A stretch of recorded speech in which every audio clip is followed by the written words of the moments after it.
Hello and welcome to another Every Tuesday tutorial. In this week's more video or process video instead of a tutorial, I want to walk you through the steps that I took to create my most recent font, Skinny Jeans.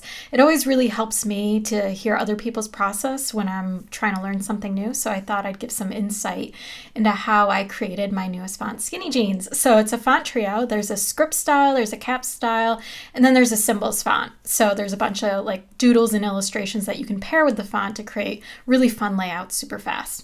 So as you can see on screen, this is the hero image of the font. So I've been practicing my freehand brush lettering for a while now, and I got it to a place where I really wanted to make a font out of it. So you can see it's got this really bouncy baseline and there's a lot of character throughout the different letters. So it feels really hand lettered. That was my entire goal here, was to create a hand lettering font.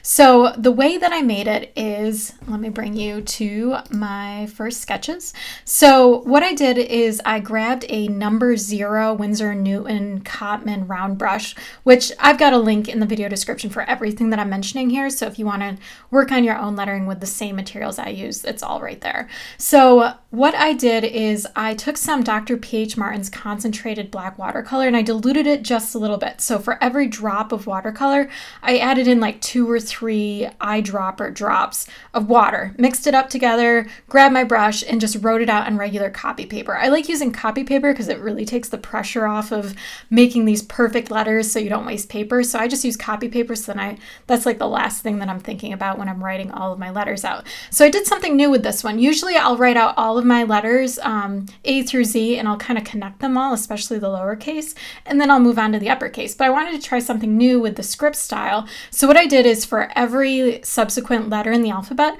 I just wrote out a new word. So you can see I've got capital A word, a capital B word, and so on.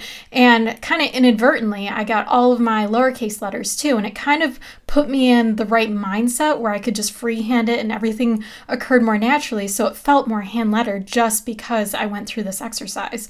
So I'm definitely going to do this again. I'm really glad that I tried it out this time. So I'll show you some of the other sketches. So this was one. This is another one, just continuing on that new little process that I started. And then I worked on these symbols. So these are just a bunch of illustrations and doodles and just playing around with different things.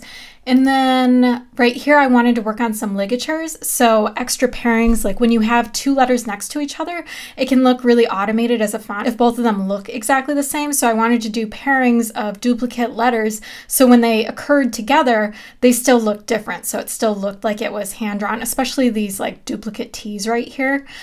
That really helped. And these are actually, this is an L, and then the F's and so on. This is the cap style. I actually just kept this one super plain. I wanted the script style to be the hero of this set. So in order to pair an extra font with it, it needed to have high contrast. So by keeping this one a little more plain, it focused the attention on the script style, but still enhanced the entire layout by having a little bit of variety. In order to image trace it in Illustrator and try and pick up all the little details of the different letters, it helps if you can get it as black and white as possible. So I like using Photoshop first and really enhancing that contrast before I bring it into Illustrator, and then I live trace there. So what I do is in Photoshop, I'll grab my layer and then I'll actually add an adjustment layer. I like jumping to my levels first. I'll increase my blacks like way up. I want this to be as black and white as possible, and then I'll scale back my whites. So the further you drag your little white node here to the middle, the lighter your lights are going to get. The further you drag your black node to the middle, the darker your darks are going to get.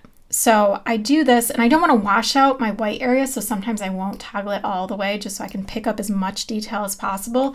And then I'll also add an adjustment of brightness and contrast. So I'll up my contrast pretty far, but then I'll reduce my brightness so I get it nice and dark. So this is exactly what I want. And then what I'll do is just grab all these layers together and I'll merge them.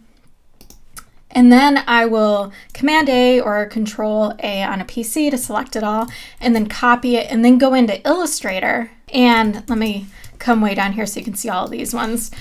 So then I would just paste it in, and you can see this is this one right here. And then all I do, honestly, because I do so much cleanup work and I'm really particular about how everything looks, so I don't mess with my settings as much here. So I just do the regular image trace and just let it go from here. And then I'll grab my letters. You can see it's pretty rough in here. So once I have all of my vectors. You can see I've got all of this vectorized. They're all, like if I go into outline mode, you can see they're all vectors right here. And then what I do is I bring them up on their own line and I start cleaning things up. So you can see how clean all of these letters are, but they still have that character. They still feel hand lettered. It's just nice and clean. I don't like how when you do that image trace, you can get some, let me show you what I mean. So it's super clear here. You can see you get these like pointy parts right here. Like look at this E, this looks terrible.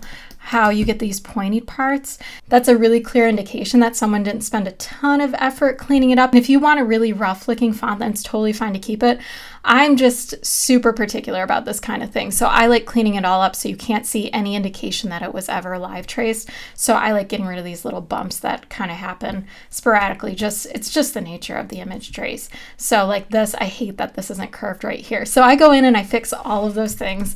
And then I also work on cleaning up all of my ligatures, which you can see right here, the T and the L, like I talked about before.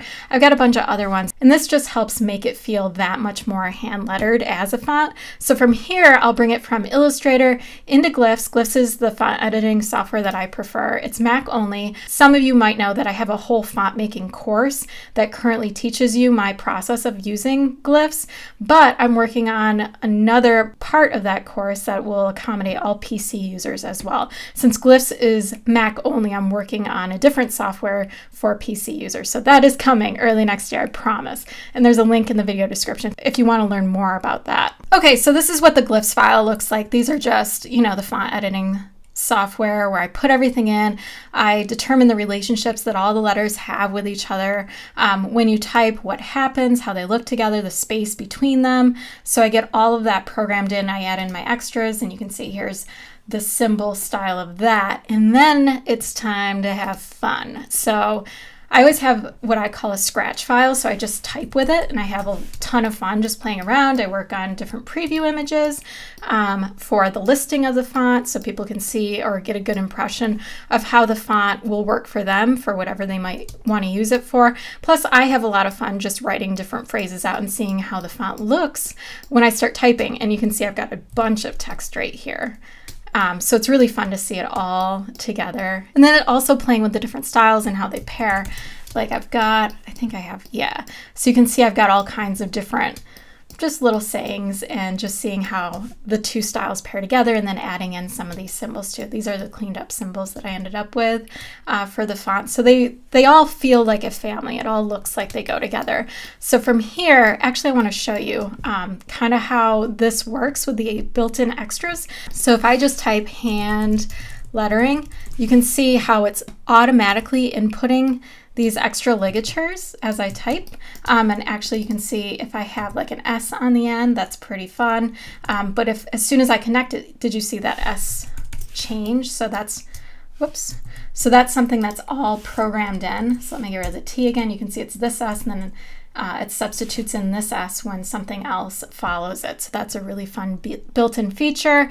And then I also, let me delete these two. I've got an extra G. So if I hover or just highlight the G, you can see I've got another option right here. I can click on that and change out the G, which is really fun. I also did it with the Y. So if I put a Y here, I can show you. Nice and loopy. Those are always fun.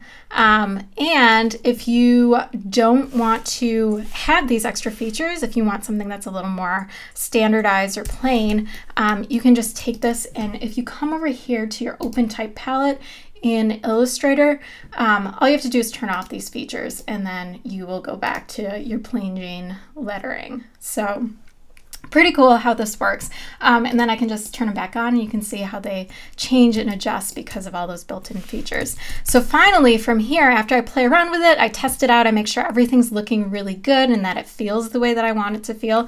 Now it's time to make those mock-ups or those preview images. So the preview images, here's some of them for this font. So these are really fun because this is when the font really comes to life, and you can play around with different scenarios, like on a website, on prints. This is another web ad, as a magazine cover, quotes if you want social media posts. And then I like describing the different things that are built into the font. So you can see right here, this is kind of my way of explaining all those extras that I built in, because when you purchase it, you're getting all of this included together. It's not just a standard font. You're actually getting so much more because of those extra features that are added in. And then I like just showing a general overview. So there's a script, there's all the extras that I built in, there's the caps, and then there's the symbols down here. So that is a sneak peek into Skinny Jeans. If you're interested in learning more about creating your own hand-lettered style font, make sure you click on the link in the video description and you can sign up to get notified as soon as my course reopens. And once again, it will be for both Mac and PC users when it reopens. If you're interested in checking out this font a little further, I also have a link to that as well as on screen. So thanks so much for watching. If you enjoyed this video, please subscribe. I release a new design or lettering video every single Tuesday. And don't forget to head on over to my blog, every-tuesday.com, for even more design tutorials and a bunch of design freebies. Thanks so much for watching, and I will see you next week.